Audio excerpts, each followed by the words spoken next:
we're now going to welcome to the stage the fantastic Jan-Henk. Now, Jan, of course, is dialing in from the Netherlands, and just to start our little fireside chat that we're now going to have, Jan-Henk, who are you? Would you like to introduce yourself? Sure, I've happily introduced myself. Jan-Henk, I'm a geologist, and I will always be a geologist. Somebody early on in my career told me that at some point in your career, you leave your profession behind and you become an integrator, which is true. I did become an integrator, but I did not leave that geology part of me behind. So I apologize to Malena for asking her question about cobalt before. It intrigues me though. So yeah, who am I? I'm a geologist. I did a PhD in Zurich a long time ago, and then joined the oil and gas industry for this company with the yellow shell as its logo. Traveled the world with them for large part of my career. Lived and worked in Malaysia, Brazil, the UK, Albania, and went to a whole bunch of other countries as part of that. And then in 2021, made the switch into mining exploration, which was a whole new field and insightful at it. So that's a very short version of who am I. In the course of those nearly 30 years, I did a lot in risk management, and risk management has become my basic toolkit to go to when approaching, frankly, any problem. So with that, just to start with basics, and I realize I'm going off script of what we discussed That's already. fine. When you say risk or risk management, what does this actually mean to you? It's a great question, especially in the context of the theme of this conference, right? A risk is different from an uncertainty. An uncertainty is something you do not know the boundaries of, and you're trying to define the boundaries of. A risk is an event that can happen that can adversely affect the project you're undertaking, or the question you're trying to answer, or the job you're trying to do. So I'd like to make that distinction. Mhm. So And sorry, go ahead. no. So I guess a risk is an uncertainty that we actually care about. If it affects what we're trying to do, yes, Yeah. exactly. Yeah.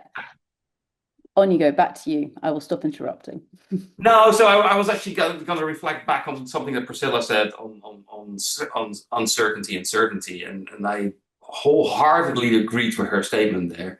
That defensible decisions are taken under irreducible uncertainty. That means that if that irreducible uncertainty provides a risk to whatever you're trying to do, develop a mine, explore for a new deposit, manage the water in the operation you're handling, or closing a mine, you need to understand what the boundaries of that uncertainty are, and see to what extent you can reduce them till you get to that irreducibility point. And I think that a large part of what we do is actually that. How do we reduce that uncertainty to that point of irreducibility?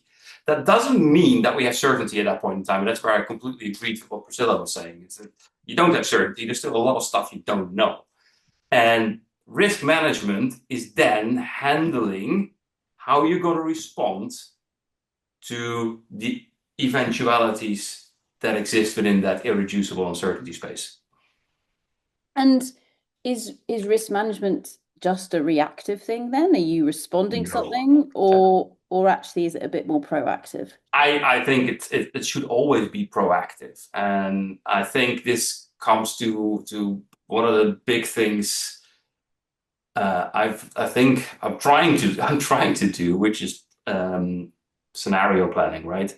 If you know what the irreducible uncertainty space is that you operate within, then you can start asking yourself the what if questions, right? What if this goes wrong? What if that goes wrong? What if that goes wrong? What would our response be? And how would we monitor that is going wrong? Mm. So I think asking those questions, asking the what if questions, and asking them really in depth, right? Analyzing them is absolutely critical if you're operating in an irreducible uncertainty space. So with that, if we think about, I guess the rate at which the world is changing, or perhaps surprising us at the moment, if we go, let's go back to your time in the energy sector when you worked for the company with that sort of Shell logo. You're the one that said it, yeah, Hank. I haven't given the game away here. I mean, I certainly have been part of conversations back in the day where I was saying, right, well, what if the price of oil falls below this or goes above that? And people wouldn't believe me. People would say, oh, it's never going to fall that low, or it's never going to go that high. Do you want to just describe to us maybe some of the, risk management, etc., from your oil and gas background, etc., and but then also lead into how do you get people to think a bit more outside of the box? Yeah, great question. I'm going to start very high level answering that question. Shell and BP both have scenario planning groups, Mm, and they publish these scenarios online. You can go on their website to actually read through them, and I would urge anybody on this conference to actually do that because they have a lot of really good information in them. And what they do is that they publish these every 2 to 4 years, doing intermediate updates to them. Um, they basically sketch a long-term vision of how the world could develop in different directions, and mhm, they sketch a number of different scenarios. And one of the ones, the Oceans and Mountains, was the one that Shell developed at the end of the previous decade, so in around 1990 to wow. 2019. Um, and it actually described the world we're in at the moment, the fragmentation, the geopolitical fragmentation that is ongoing. Um, so that's the high level point where I'm going to start. So there are tools out there and there are people out there that are actually thinking about this over a longer period of time and trying to extrapolate trends. It sort of comes back to Anthony's point earlier on diversification, right? It's how do you prepare for the different eventualities, and I think those scenarios give you a guideline of what directions you could expect as a business the world to develop in. Now, if you then reduce it back down to an individual project or an individual problem you're trying to handle, one of the critical tools that I've used a lot in my career is opportunity framing. Mhm, Just sit down. And it's a very simple tool in its essence, right? Where are we now? Where do we want to be? How am I going to get there? But you can use it to such an extent that it really makes people think mhm, about what they're taking as given, challenging those givens, mhm, then what do they want to do with that? Where do they want to go? And what could derail them on that journey to that endpoint? And I think that is a really good and simple tool to take a step back, think outside the box, and look at the risks that you could envision, but also the opportunities those risks could bring. Right? mhm. Risk and opportunities are interchangeable, in my opinion. Every risk brings an opportunity. Yeah, and I mean the official definition of risk is that risk is both potential threat and potential opportunity. The problem is that the English language tends to put risk in the negative bucket Uh-huh. only. And so we Exactly. we find, people doing climate change risk assessments, you have to talk about risks and opportunities, which being really technical means you're talking about threat and opportunity potential, which is a really good weighting because it makes the world a happier place. But just thinking about the opportunity framing, Jan-Henk, I guess one of the tricks with that is if you say, right, where are we now? Where do I want to be? And how am I going to get there? Or how could we get there? That whole where do I want to be? We have to be so honest about what that really looks like. And going back to say Rini's talk from earlier on today, if we say, I just want to earn lots of money and I don't care about the impact on anybody else, that is a very different destination compared to saying, actually, I would like to make sure we have these materials available to us whilst also enhancing and delivering value in all kinds of different ways. So everybody involved within that system. That's a very different destination, is it not? Yeah. And I think you touch on a point which is really important, which is you never undertake this in isolation, Hmm. right? If I say I want to make a lot of money, it's all about you, right? It's not about the system within which you operate. And Yeah. you cannot look, certainly not at a resource project, be it oil and gas, be it mining. You cannot look at that in isolation. You are operating within a wider system with a whole set of stakeholders that you need to inform and involve. And I think a number of the talks today from Grace, from Rini, have touched upon that very eloquently. That the way we bring those stakeholders into the conversation is absolutely critical in how we plan the next steps in a particular project. Mm.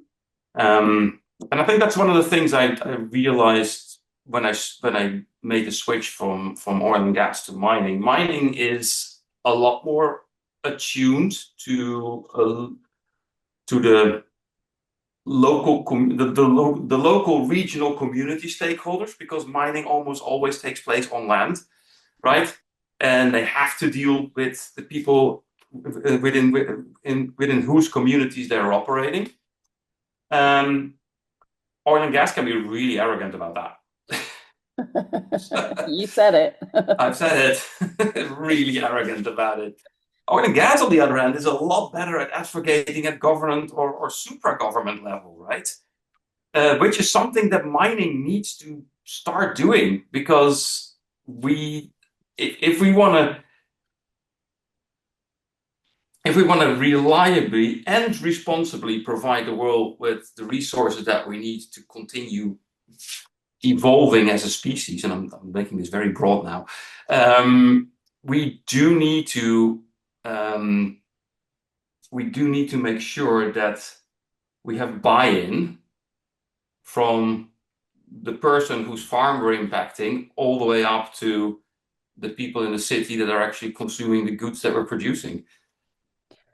Yeah, and I think with that, so actually just going back to what you were saying about the arrogance of oil and gas, just because I want to dwell on that for a moment. But actually I think it's a case where so I was lucky enough to run a conference back in, I think it was 2018, where we brought together people who are part of the oil and gas sector or the energy sector and people from the mining sector. And the theme was risk management. And I thought, you know what, we can share lots of learnings with one another. Mhm. And the mistake that we made was that we ran parallel sessions. And what happened? All of the kind of the more technical sessions, all of the oil and gas people went to those. And all of the sessions that were more to do with social aspects, etc., all the mining people went to those. So we didn't get that kind of cross contamination, as it were, or pollination Mhm. of those ideas. And something kind of really struck me. I think that from a UK perspective, where oil and gas has been so dominant over the last few decades, we really look to oil and gas and say, oh, we are really good at health and safety risk management, things like that. And so there's perhaps a bit of an inferiority complex with regards to saying, we want to learn from you, or we want to learn your good practice. But we don't go in and say, but by the way, we are really good, or we're not really good, we are better perhaps at that understanding the social environment. So especially where oil and gas is working in, unconventionals, so where there is drilling that is Yeah. on land rather than in the ocean. So it's something there which certainly back in 2018, I didn't crack it in terms of working out how do you get people to actually realize that we can share strengths with one another. So you've got that diversification of opinions, etc., and learning rather than just thinking it's a one-way thing because one group of people are better than the others. Mm. What do you think? It's an interesting observation. I think you highlighted the technical versus the social one, and I think that's a very interesting one, because most oil and gas people that go to conferences like that and manage safety come from a technical background and Yeah. have worked as technical people in the other organizations, engineers. A lot of the people that work in the ESG side of mining have a much more social economic background, Yeah. and they speak different languages. they do speak, and I think this conference already showed it. I think there's different languages being spoken, and frankly, engineers are not comfortable talking about social issues. They really aren't. So I think that is one aspect. I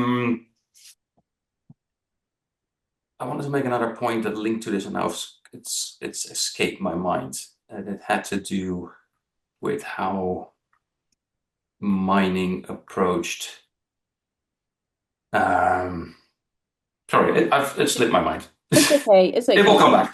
So in terms of how do we provide the right environments or encouragement or make people feel safe enough so that the engineers can go and have those conversations with social experts. And I'm not sure if Rini is still online with us at the moment, but she will remember over the last few years we've run lots of sessions where we've tried to bring together transdisciplinary groups of researchers.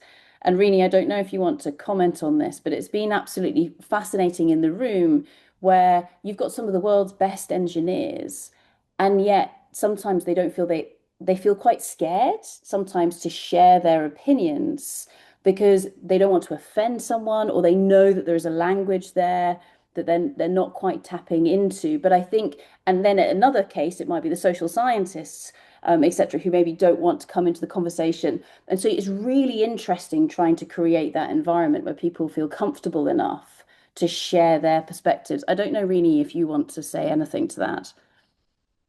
Oh, thank you, Sarah. Yeah, we just recently actually had a kind of workshop in ANU here between the social and technical experts involved in the Center for Future Materials. And we kind of thinking about what kind of protocols should be there to guide us to work together interdisciplinary.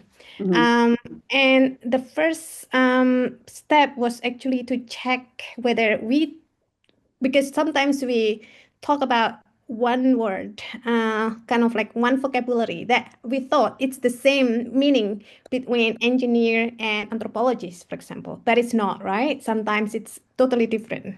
And the first step that we thought about working together is to understand everyone's coming from different expertise. They will have different worldviews that shape them because they went through different trainings, Mhm. and to have that trust and respect. So there you go. You basically summarize that better than me there. That's the requirement for working together. Yeah, no, it's really interesting, isn't it? Because I think that the barriers, be they real or imagined, in terms of being able to see the world through different eyes, and then having the confidence to have those conversations, the confidence to appear to be silly sometimes as well, in front of other disciplines who we really respect, can sometimes be really tough. Um, and I think, Jan-Henk, coming back to yourself, I mean, this is something where, be it oil and gas, mining, which, from the surface look like very similar sectors, there are actually quite big differences, I Right. guess, between them. But ultimately, when you're doing your risk management and you're thinking about that opportunity framing, etc., being able to encourage people to be brave enough to think outside the box, or say things that might be quite uncomfortable, I suspect that is a key part of it. Correct. I think, and the first thing that came to mind when you brought this point up, Sarah, and listening to Rini is how do you create, and this is a concept from HSE, right? How do you create psychological safety in the room? How do you make it possible for everybody to be heard? And I'm going to park Rini's comment on using language that's used as the same word means completely different things, because that's a different question that we need to explore as well. But I think the concept of psychological safety and creating the space where people, one of the important things, circling back to opportunity framing, one of the important things at the start of an opportunity framing, I always find, is that you need to make a statement that there is no rank in the room. You need to a priori try to create that space where everybody can feel comfortable in speaking up. Sort of Chatham House rules, right? That's what it comes down to. Only when you get the diverse input from different stakeholders in a room can you truly start to put the boundaries on that uncertainty you're trying to manage and try to reduce it to that irreversible uncertainty that Priscilla was talking about. I do think it is important that if you do that, you actually document what that irreducible uncertainty looks like. Try to describe it, be very specific about it. Because if people later on challenge the decision or the direction you drew from that, you can actually say, well, this was the information we had available. This is what we knew at the time, and that was what that decision was based on. So I think back to the theme of the conference, certainty in a changing world. Well, certainty is a fallacy, right? It really is. It is about how do you manage uncertainty, and change is always with us, which means uncertainty will always be with us. And therefore, in my mind, you should always look at the world through that lens of uncertainty and ask yourself the what if question. Because the what if question is the most powerful question you can ask. I think that is a beautiful note to finish on. Jan-Henk, thank you so much for coming along and speaking with us here today. I know there will be more conversation happening in the chat.